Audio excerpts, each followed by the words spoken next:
everyone, I'm Base Civilian and I'm going to be taking you through today a quick how-to on how to make a decent portrait sketch using a BIC pen. As you can see, I've sped the video up, so it should be about 10 minutes before we're completed on this one.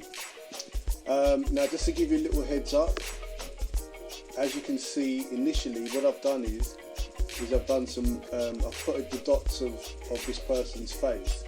Now the reason that I've done this is that I wanted to be able to jump straight into the video so that you guys can, really start to get a real quick and solid feeling for the type of drawing that I'm producing. So far as the dots are concerned, all that we're interested in here is really just plotting the overall navigation of the face. So what I'm going to say to you is that for me, when I begin drawing, I always start with the nose. The reason we start with the nose is that it's the central spot of the face and everything else can anchor off of that. I always say to people, with art it's all about knowledge and common sense. And so common sense says that if the nose is at the centre of the face, it probably makes a lot of sense for you to start in that position. So that's what we've done here. Again, I'm showing you the distances, making sure that you pay attention to those because it's really important. I mean, you've got to think of it like this. Imagine there are, 7 or 8 billion people on this planet, and all of us have got basic features, i.e. eyes, nose and mouth, yet all of us look different. So if you make too much of an error in any one of those features, you're not going to look like the person that you want to look like. So it's very important that you orientate yourself properly, and for me it's to start with the nose. That doesn't mean that other people might not have different ideas. Indeed, I know there are many artists that view it differently, but for me that's the most logical and most comfortable way for me to start with a portrait.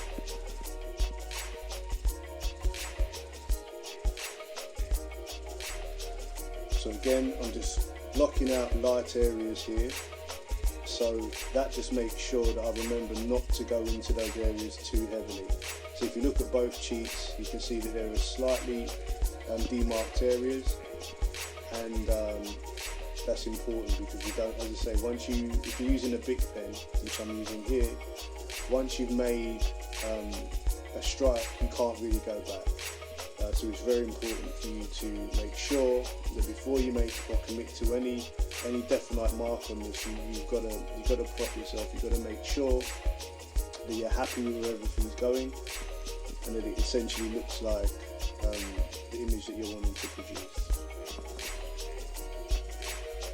So I'm just going to put in some moustache hair here. We'll add a lot more texture and tone to this as we go along.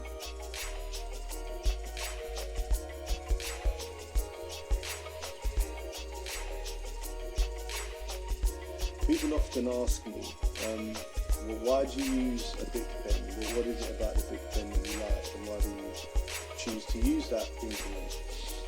And I can only say that, I mean, I've thought about this because at first I wasn't quite sure. People kept coming through on my, my direct messages and saying, hey, I love your work, but why do you use a BIC pen? Do you paint and all the rest of it? And I do paint, but for me, you've got to understand, and this is why I always advocate for people to use a BIC pen, because it is so precise. It takes no prisoners. If you're out, if you're wrong, if it's not right, then it's not going to look the way that you've desired it to look. And that trains you. I believe that trains you, and it makes sure that you stick to what it is that you're trying to do in the right way. So, for example, I would say to you that it is, when you're making a portrait, of course it's essential that you look like the person that you're trying to get to. But, and we've all been there, we've all seen a drawing or a painting or especially digital work. And don't get me wrong, I'm a big fan of digital art and I do quite a fair bit of that myself. But you'll find that some of these pieces of work are so photographic that they almost lose the art, and that's one of the reasons why I love the BIC pen, because it allows you to look like the person that you're trying to look like. But if you look at all of the squiggly lines and the cross hatching and so on, that's where the art lives. And so to be able to combine those two elements, for me, is the perfect combination. So again, we're just using a feather-like technique. So if you hold the pen closer to the middle or the bottom of the pen, and then just basically move your hand as fast as you can, and that gives you a really good and precise crosshatch. Up here we're going to go slightly darker. Now the individual I'm drawing here is somebody that's well known, certainly in the United Kingdom. So I hope that should be starting to come through and become relatively obvious at this stage, or very shortly it should be anyway. Again, what I would say to you is if you're somebody that enjoys to make art, don't be constricted by thinking, oh, it has to be, a certain thing, it has to look a certain way. It doesn't really, and I'll also tell you this, the worst viewers of art, in my experience, are often artists, and it's often when they're critiquing their own work. Artists make brilliant, producers of art, but they make horrible viewers of it, because often they, especially when looking at their own work, they would often look at it and be like, oh, this is wrong, that's wrong. But you've got to remember, as the artist, you're the only one that knows all of those secrets. You know where every little mistake is, or what you might perceive to be a mistake is. So therefore, it's essential, if you're going to start to make and do this in a way that you're really going to enjoy what you're doing, you've got to lighten up on yourself a little bit and give yourself that freedom. Allow yourself to make the art and let it come out of you the way that it just does. Whether you are conscious of that or not, is quite immaterial. I'll be honest, I often make art and I don't genuinely, whilst I'm doing it, I'm not overly thinking. It just sort of happens, and I find that that's the best and most comfortable way for me to produce work. So I would encourage you to do the same. Just relax, let what happens happen, and enjoy yourself. That's what it's about.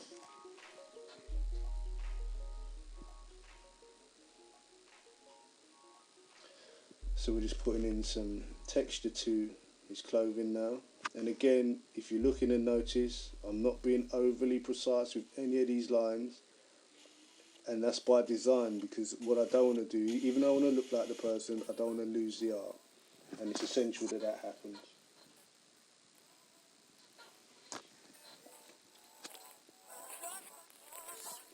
So again, we're just going heavier with the BIC pen now in the darker areas.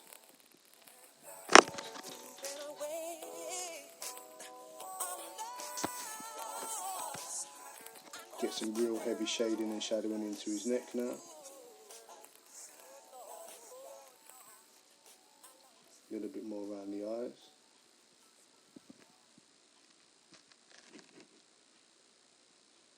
Now this, the entire length of this video real time was actually just over 20 minutes. I've condensed it by half, so obviously it makes a decent viewing for you guys. But I hope that you're still getting and understanding the basic techniques that we need to be applying. Remember, you want to be blocking out your areas of light, the places that you know you're going to want to go lighter in, and give yourself freedom.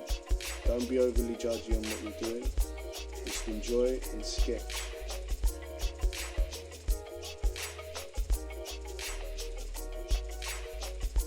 I actually heard that there was a scientific report recently that said that, and I totally believe this, that says that to draw or to sketch or create art, to paint, activates the same centres in the brain as deep meditation, and I totally get it. So not only is it fun, but it's good for you, so try to, as often as you can, pick up the pen. I also say to you as well, when people ask me, oh, why do you use a BIC pen, is, first of all, and I've got to say, I've got no relationship with BIC whatsoever, but I can tell you this, not all pens are the same.